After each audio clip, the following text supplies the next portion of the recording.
T M Numan Ali के साथ आज का वाक्य जो आपकी समातों तक पहुंचाने जा रहा हूँ। इस वाक्य को अटक से अर्साल करती है एक साहिबा जिनका नाम रुखसाना रहमान है। बताती हैं कि वाक्य हमारे साथ शहर खामोशा एक ग्रेव यार्ड में जो अटक में वाक़या है, जो अटक शहर के हदूद से बाहर है। एक बहुत वसी और अरीज कब्रिस्तान है जिसकी एक सिमत जो है वो जनाजा गाह बनी हुई है।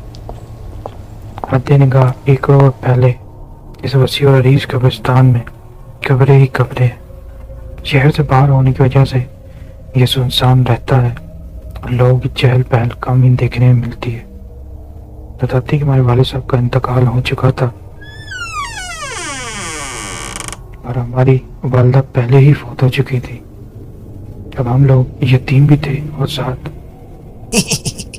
मिस्कीन भी। बताती कि हमारा कोई आसरा नहीं था। अपने बहन भाइयों में मैं बड़ी थी और मुझसे छोटा एक भाई, बाकी बहन भाई छोटे थे। तो हमारा पूरा दिन तकरीबन जो है शुरू में जब वालिद का इंतकाल हुआ 2 से 3 दिन ऐसे थे जो हमने कब्रिस्तान में गुजारे। अब सब अपने वालिद की कब्र पर जाते थे और वहीं रमजान में बैठे रहते थे। जब हम जाते तो हम नहायत बुलंद आवाज से रोते थे।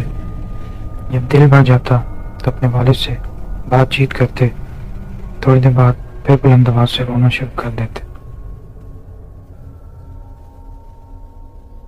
बताती के एक रोज का जिक्र है जब हम अपने मामूल के मुताबिक यही सब कुछ कर रहे थे,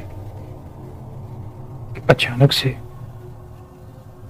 कोई शख्स हमारे आगे आ मौजूद हो। उसके हाथ में बहुत मोटा डंडा था जिस पर घुंघरू बंधे हुए थे। इस शख्स का हुलिया ऐसा था कि इसने काले रंग का चोगा जेब तन किया हुआ था और सर पर एक सफेद रंग का साफा बांधा हुआ था। चेहरा नहायत पर जलाल था। उसने वो डंडा जमीन पर 2 से 3 मरतबा मारा जिसकी धमक से जो है हम उसकी तरफ मुतवज्जा। उसने कहा कि चलो अपने घर वापस जाओ, क्या रो रो कर रोते हो, जो अल्लाह की चीज थी उसने वापस ले ली, जाओ शाबाश घर जाओ। कब्रिस्तान में इंसानों के अलावा और भी मखलूक़ात रहती हैं, इंसानों की यह जगह नहीं, बस फातिहा पढ़ लेना और सवाब पहुंचा देना इतना ही काफी है। बताते हैं कि अभी वो बात कर ही रहे थे, हमें समझा रहे थे और ये कहकर लिटरली अचानक से जब हमारी उन पर से तवज्जो बटी है, हम एक दूसरे की तरफ एक दूसरे का मुंह देख रहे थे, तो पलक के झपकने और नजरों से ओझल हो गए। तो इलाका इस कदर वसी और अरीज है कि अगर कोई शख्स जाता है तो जाते हुए बाकायदा नजर आता है। हमने चारों तरफ घूम फिर के देखा पर वो बुजुर्ग हमें नजर नहीं आए, ऐसे जैसे कि वो हवा में तहलील हो गए हों या जमीन के अंदर चले गए। हमने वाज़िह तौर पर तमाम बहन और भाइयों ने उनके वजूद को देखा।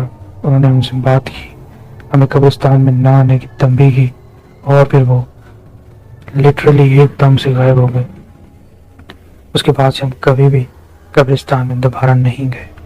जब इंदर जाते थे अपने चचा या किसी बड़े के हमरा जाते थे और ज़्यादा देर बाद नहीं रुकते थे। तो कब्रिस्तान में ऐसी हज़ारों चीज़ें मौजूद होती हैं और कई अल्लाह के नेक बंदे भी होते हैं जिनकी ड्यूटी अल्लाह की तरफ से लगा दी जाती है। इसलिए कब्रिस्तान में जाएं ज़रूर, पर फातिहा पढ़ के लौट आएं। वहाँ पर बैठे रहना और बुलंद आवाज से गरिया गुजारी करना, हो सकता है वहाँ पर रहने वाली मखलूक जो है इससे डिस्टर्ब हो। ये एक नया सबक आमोज वाक़या है जो आप लिसनर्स की समात तक पहुँचाया गया। उम्मीद करता हूँ आपको पसंद आया होगा। अगर आप भी अपनी याददाश्तों में कोई वाक़या रखते हैं और शेयर करना चाहते हैं तो वॉइस टेप बनाइए और मैं दिए गए व्हाट्सएप नंबर पर अरसाल कीजिए। सुनते रहिए मीट विद जिन्स।